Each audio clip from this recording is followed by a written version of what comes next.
Welcome children in the video session of class 7 science chapter 2 nutrition in animals.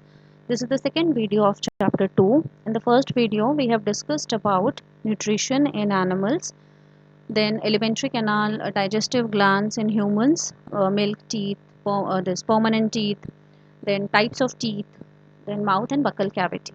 So let's see what are the learning objectives of today's video session. So in this session we are going to study about the mouth, buccal cavity, tongue, food pipe, stomach, small intestine, liver, pancreas, absorption of food in the small intestine, then what are villi, and finally the large intestine.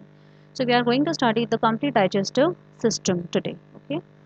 So moving on to the first slide.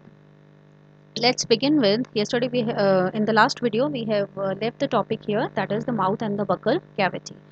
So in the human digestive system, the alimentary canal starts from mouth and ends at anus. Okay, so once when the food is kept in the mouth, the food mixes with saliva.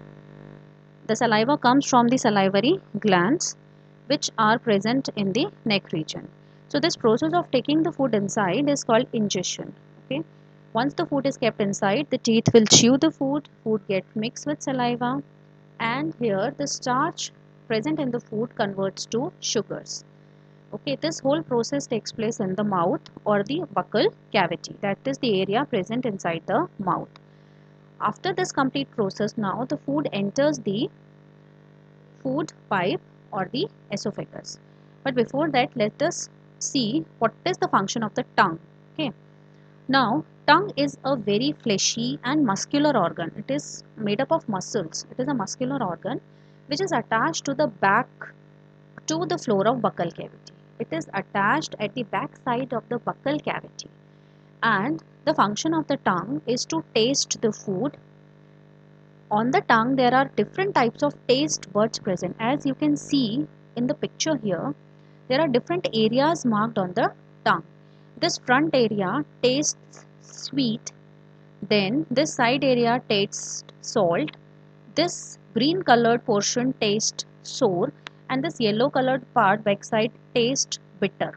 So there are different taste buds. There are different sections on the tongue which taste different uh, components of the food. Okay, the sweet we can taste from this part, the salt we can taste from this section of the tongue, this section tastes sour, and this section tastes bitter. Okay, one other function of the tongue is also to help in speaking. Tongue also helps in speaking the words. Okay, now moving on to the next slide. Now, as the food is chewed in the buccal cavity, after this it is passed on to the food pipe with the help of tongue. Food pipe is also called esophagus. In the picture it is shown clearly. This is the food pipe. You can see here small pieces of food, okay, which are coming through this food pipe and they are entering the stomach. So the food which is swallowed through the buccal cavity, through the neck part, is now passed to the food pipe or esophagus. Now this food pipe runs along the neck and the chest region. This food pipe is present in the neck region and chest region. If the food is not accepted by the stomach, then it is vomited out through the food pipe only. Okay, this is the reason for vomiting, that if the stomach is full and the food is not accepted in the stomach, then the food is vomited out through the food pipe only. Okay, so it is again also a muscular organ which pushes the food down and then the food enters the stomach. Now moving on to the next part. Now stomach.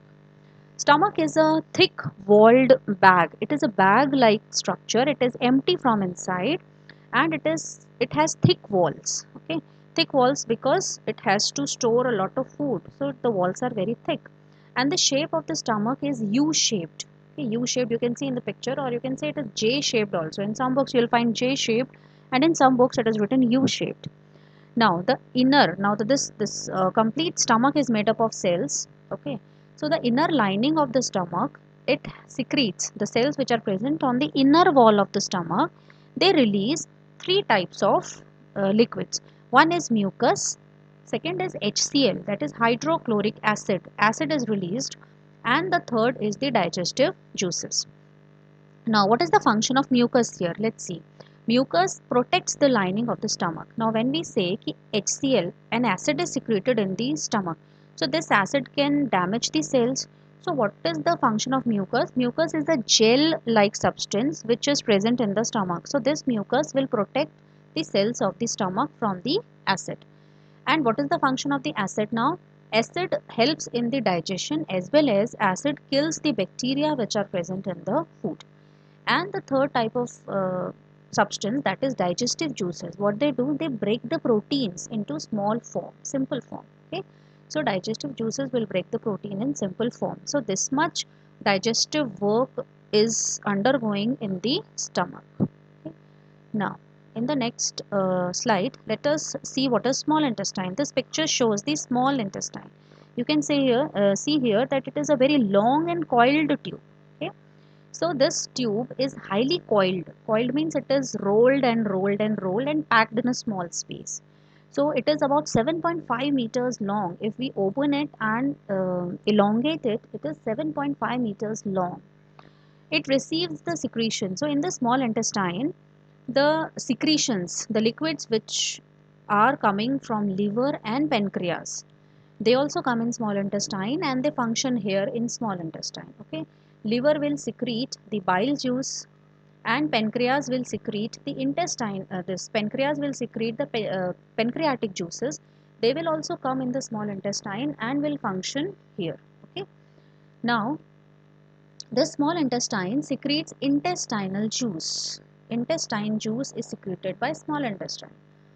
And bile also comes here in the small intestine and makes the food alkaline. Alkaline means basic. You have studied about acids and bases. Okay, so bile makes the food basic in nature. Okay, now let's move on to the next slide. Now liver is the gland we have studied in the last video. This liver, you can see the picture here, it is a reddish brown color gland and it is present in the upper part of abdomen. Abdomen means our stomach area. So on the upper part of the abdomen it is present here. It secretes the juice which is called the bile juice, and you can see here in the picture a small green colored organ is present which is called gallbladder. So the bile which is released in the liver, it comes in the gallbladder and gets stored here. Okay. From the gallbladder then it is passed on to the small intestine for helping in digestion. Okay.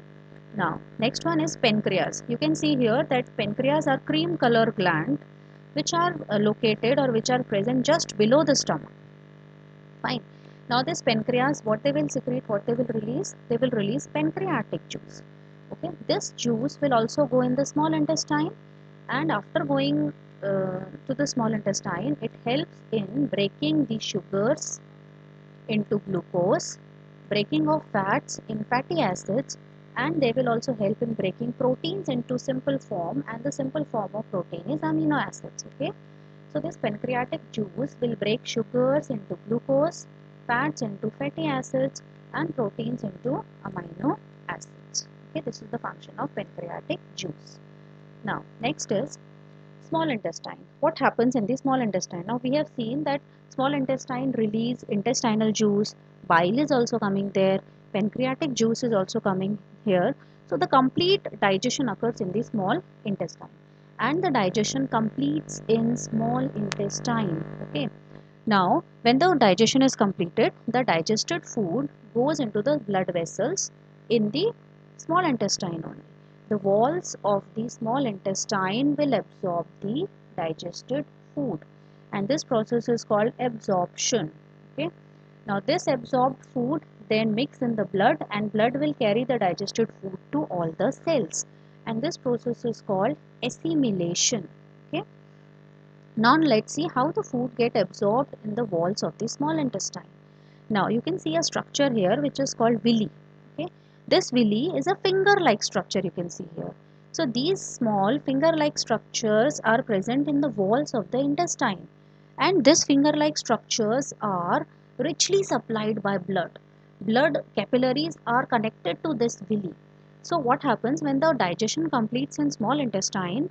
That digested food is absorbed in the blood capillaries which are attached to villi. So villi is the area where the food get absorbed. Okay.